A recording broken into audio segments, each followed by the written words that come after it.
Hi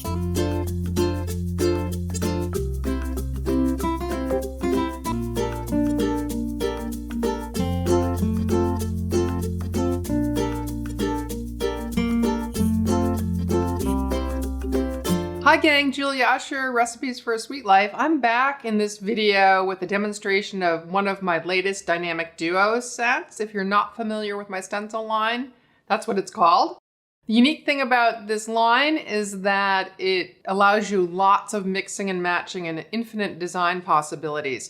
Each design that I release is comprised of two sets, a background set with lots of beautiful decorative elements. In this case, it's a tropical set, my Slice of Paradise set.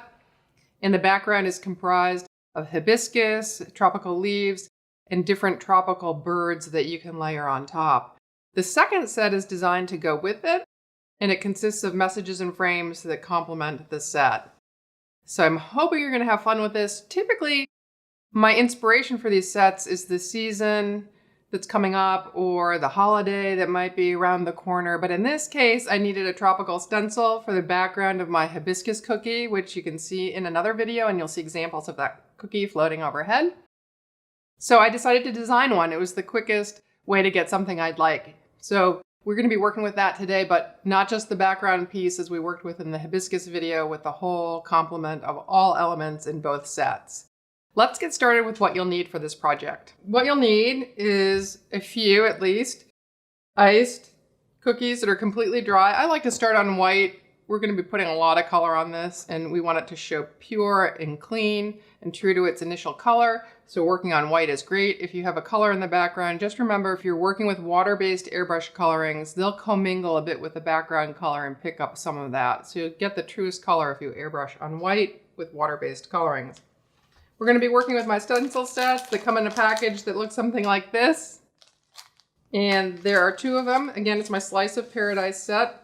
There's a background set that has lots of fun stencils in it. You can't see it here now, but when we get into it, I'll take each and every element out. This is just the background piece here, so you can get a preview of that. And then there's a corresponding message and frame set. And to hold them in place on a cookie, you'll need a stencil frame or stencil genie made by my good friend Ginny at Creative Cookier. Additionally, perhaps some magnets to weight down some of the masks that leave room for other things to be stenciled behind them. Alternatively, you can tape them down, stencil to stencil, which is what I usually do. I'm also going to need probably a couple of my quadrant masking tools. These are for sectioning off parts of cookies and just getting the elements that I want. One thing we're going to be doing in this video, in addition to using my sets, a little add-on, is we're going to be talking about fondant appliques. Now, I've talked about them a lot in previous videos, but we're going to take them up a notch in this video by contouring them, which is kind of fun. It'll give added dimension to the cookie. So here are some examples of some such pieces. The messages and frames that I did are not contoured. They're completely flat, as is this particular flower. But these leaves, as you can see, have some curve to them, as do some of these flowers. I'm going to be showing you how to do that. That's what I'm calling a contoured fondant applique. These are also appliques, the birds, which you can either airbrush directly on the cookie or apply later. I'm going to show you both options. Using appliques has the benefit of adding just added dimension. Whether they're flat or curved, they add added dimension because they sit above the cookie. However, to contour them, we're going to need something to shape the fondant in. I just use the inside of a paper towel tube. Of course, you'll need a little bit of white fondant and a pasta machine to roll it out. I use a hand-cranked pasta machine, which is too big to have here on set. You can also use a fondant rolling pin, but I find I get thinner rolls of the fondant, more delicate pieces that are more palatable if I use my pasta machine set on the number 4 or 5 setting.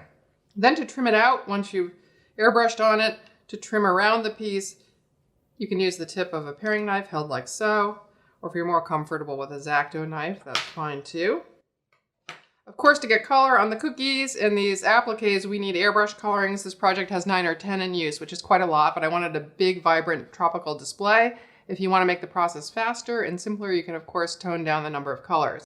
You'll need an airbrush system. I like to dedicate an airbrush to each color, so I minimize the color swap outs between various pieces.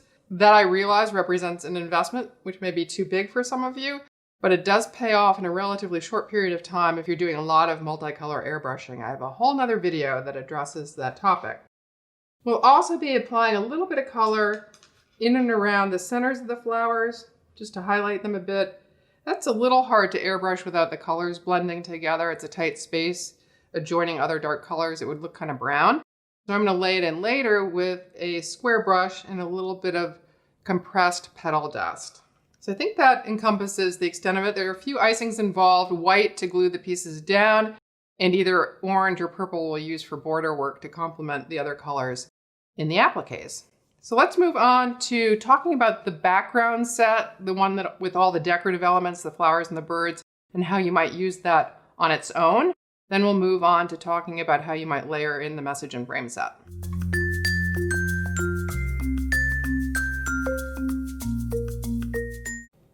Let's explore what's in the background set. First, alone, it consists of a background stencil typically, which is the most decorative, elaborate piece in it. In this case, it's flowers and leaves. Every set's composed of the same basic elements. They just vary from set to set.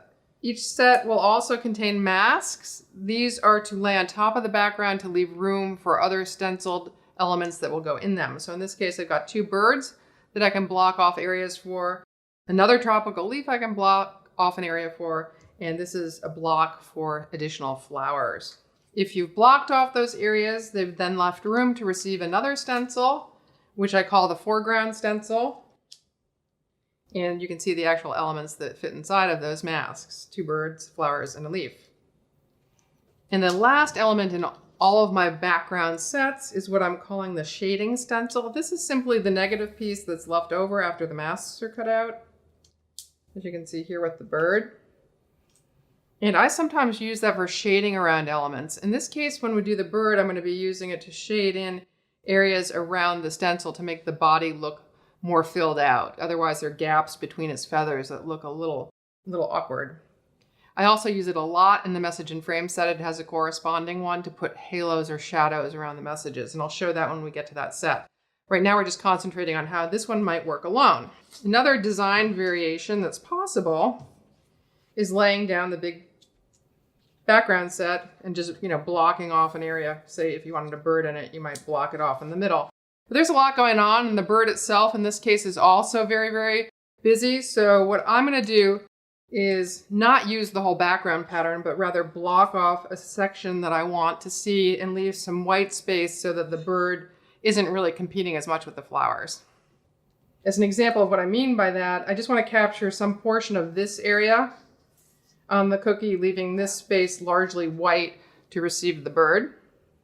I haven't blocked out all the leaves, even though I'm not going to airbrush them because they're far enough away from this area that I don't. To block them out, I simply put down painter's tape. I put that down because when I'm done stenciling, I can sit this in water and the painter's tape will basically lift up and I can pull it off easily without disrupting any parts of the stencil. You don't want to just tear it off when you're done without soaking it though, because you might lift and break some of the finer elements in the stencil. So I'm going to start stenciling by laying down this masked off background where I want it, positioning, I think this smaller bird mask, so it overlaps partially with the flowers. I think you can see that better here. Overlaps partially with the flowers, and then we'll airbrush him. So the first step is securing the background in the Stenciled Genie frame. I've got it all taped off, so I'm just revealing the flowers. And now I want to place the bird mask. I'm going to secure him both with tape rolled up on the back and magnets so he doesn't blow around with the airbrush. I'm applying 8 colors here. If you want a simpler approach, go with fewer colors.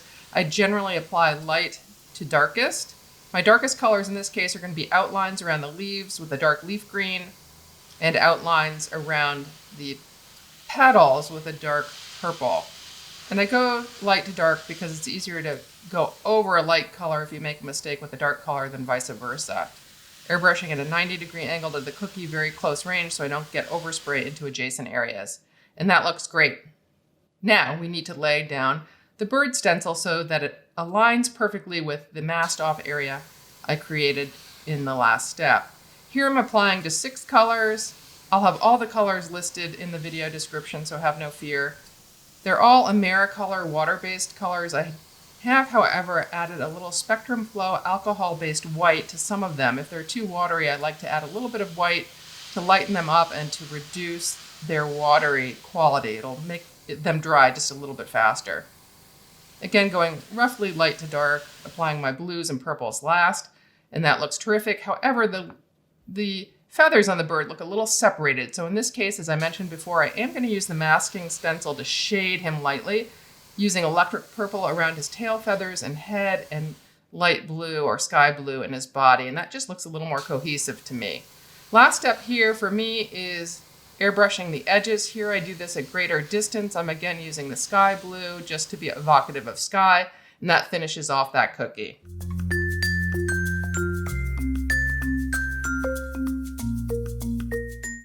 That was just one application of the background set in use. Again, you'll see other possibilities for how to configure those background pieces to create other designs floating overhead.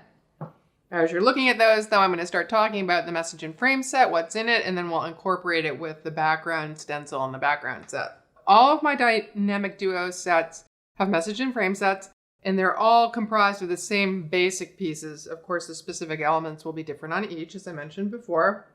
So they start with frames. This one happens to have 3, sometimes there are 4 in the tropical theme. These look like bamboo with some flowers on them. Then they have the messages to go within the frame, and they can be mixed and matched. So that one fits there, Aloha fits the bottom one, but it also fits this one sideways. It also fits that one. So you can get creative with it. But how do you get those messages and frames on another stencil like our background piece without them really cluttering it up? That's where the masking elements, once again, come into play. So a mask for a particular frame you wanted to use would be put on top of it. You'd stencil around it, pull it off, and leave a void. And then we bring in the frame and the message piece to put those elements into that void. Now, this piece also has a corresponding shading stencil, which again is just the negative piece left behind after the masks are cut out. And I often use that for creating shadows around the messages. You could fill the whole thing with a light color and then put the message on top, but I often concentrate the coloring around the outer edge. So I'm going to show you how I do that. That's in contrast to what I did on the bird, if you recall, where I shaded the entire inner area of his body just to make the whole thing look a little more cohesive. Here, I'm just going to concentrate on the edge for that halo effect. So let's bring the cookie over and get stenciling. So by contrast to last time, I'm using the entire background stencil here. No portion of it is masked off. I'm securing, though, the mask for the frame exactly the same way with a little bit of doubled up tape and magnets. And I'll be applying 8 airbrush colors here as well. However, I'm going to use a purple for the flower instead of the light pink I used before. The technique is exactly the same. Airbrushing at a 90-degree angle to prevent underspray, and airbrushing at relatively close proximity, maybe 1 to 2 inches away, to prevent overspray into adjacent areas. Also moving relatively light to dark, so my dark blue outlines around the flowers will go down last, as will my dark leaf green that outlines the leaves, which is what I'm doing right now. Let me just finish off that last leaf. And ta-da, that looks great. Now I want to align my frame with the area that was masked off, and I'm just going to hit this with royal blue. I've taken a different approach with this frame elsewhere. That looks great. I chose blue here as opposed to normal bamboo color just because I think it ties in with some of the other colors I'll be using on the cookie a bit better. You could, of course, go more literal and do the bamboo a brownish shade. Now I've got my shading stencil down, and I'm just going to hit the edge, as I mentioned before, to create kind of a halo effect. Unlike what I did on the bird where I shaded the whole area, I've just really hit the edge here. Lastly, I put down the message, and I'm going to hit that with the same dark blue I used in the frame. You'll note my quadrant masking tools have masked off the rest of the cookie so that I didn't get any of that spray on the beautiful background. Now that looks terrific. As usual, I like to kind of close off the edge with a little bit of shading, and I'm using that sky blue again at a distance to create that shaded effect. So that's just one example of how you might lay a message down. Here I used a solid color in the frame and the shading effect. And I want to show you a couple of other ways I could have used those same basic elements with the same colors and gotten a different look. Now, mind you, these have some of the contoured fondant appliques and flat appliques on them already, which we're going to do in the next section. But I want to point out that the message on this guy is not shaded. I didn't use the shading stencil. It's pure white on the inside. And I used a two-tone effect on the bamboo, which I think is kind of cool. So I started with the light blue, heavy concentration of it, and just went over the little cross hatches, little tie marks with the dark blue. Same here. The difference here, though, is this is a fondant applique. It's raised up off the cookie. So let's move on to the section and talk about how we do that.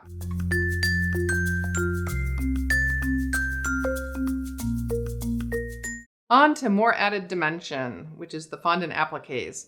You've seen them done flat in other videos, and I'm going to do another example of that here, but we're also going to take it up a notch and contour them, as I said at the beginning. So just as a recap, these messages are all examples of flat appliques, as you can see.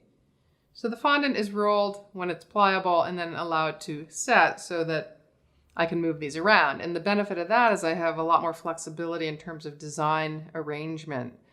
Nothing's really committed to the cookie until I stick it down with icing. So I love doing these in advance because I can just mix and match to my heart's content with little risk of messing up the cookie. These are really elaborate bird appliques, using that same stencil we used directly on the cookie in the first section, and then just trimming around the fondant. Now these are wonderful because they're long and they can hang off a cookie too. That's another cool thing about appliques. Once they set up, I can dangle them off the sides of the cookie and add more interest that way. But what we really want to concentrate on this section is what's new and different, which are these contoured appliques that have a little curve up. I'll show you flowers probably, but the leaves were done exactly the same way. They're just a little more time consuming to cut because they have more little angles on them. So the first step with either fondant applique, either flat ones or contoured ones, is to roll out that fondant. I like to use my pasta machine rolling down to the number 4 or 5 setting, so these are super delicate. But I do that in stages, starting first on the number 1 most open setting and then guiding it down gradually to number 4 or 5.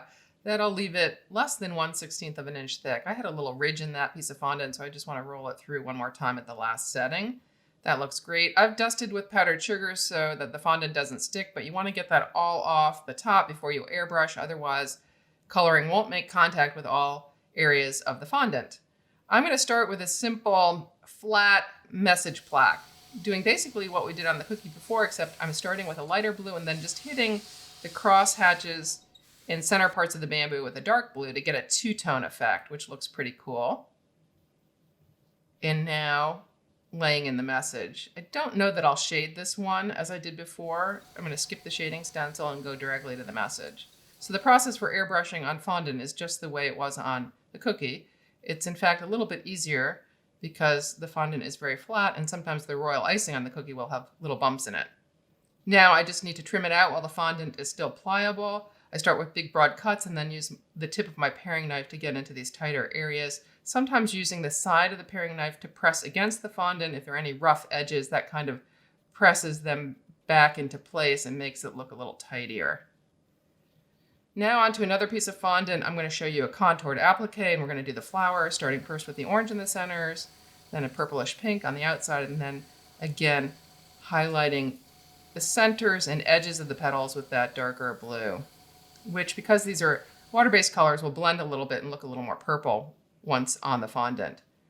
That looks great, and now I'm just trimming around as I did before, starting with big broad strokes and then moving into tinier cuts with the tip of my paring knife, patting against the edges to smooth them out if the cuts are at all rough. And we'll continue in this fashion all the way around. This can get a little tedious depending on how complex the piece is, so do plan your time accordingly. The good news is these can be done well in advance, left to dry, and then placed on the cookies closer to final decorating time. These will store in airtight containers at room temperature nearly indefinitely.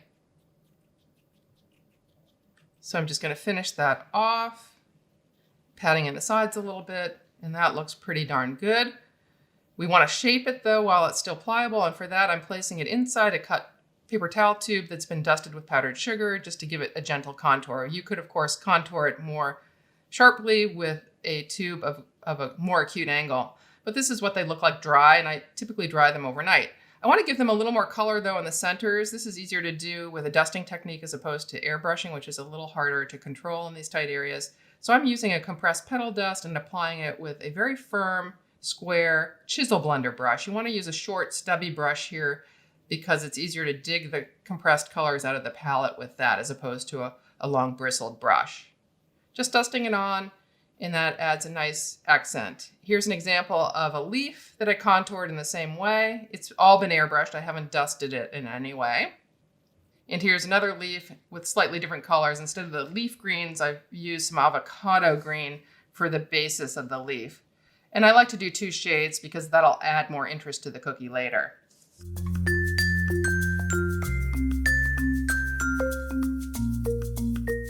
As I like to say, I'm a more is more person, so I made up a ton of flat and curved embellishments so that I can see which ones look best on the 2 cookies that I made earlier. Recall I've got the bird from the first segment where I just used the background set, and this cookie here where I combined both sets together.